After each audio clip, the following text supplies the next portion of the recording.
অনেকদিন কবরও যাইতেন না, আপনার ফুতের দোয়ার আপনি আশা করেন, অসম্ভব। আপনি আপনার আব্বার লেগে পারেন না, তা আপনার লেগে আপনার ফুতে পারত কি? হ্যাঁ, কি এর দূরে বুঝ নাই? এখন যায় এই টাইমে মানুষ আইয়ে, আর আমরা তারা কিছু কিছু লোক যায়, বুঝে না তো, বুঝে না।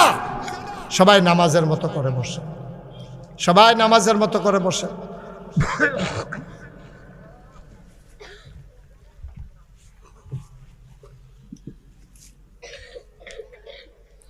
একটা লোক ওইঠান না, আব্বার জন্য দোয়া হবে। ভাই আর এখন দাঁড়াইছেন, আমি কিচ্ছু বলি না, এখন একটু বসে নরম হইয়া বন, আব্বার লেগে দুইটা ফোঁটা চোখের পানি সারেন, সারেন, ও সারেন, দুইটা ফোঁটা চোখের পানি সারেন। আল্লাহ মাফ করার মালিক আল্লাহ।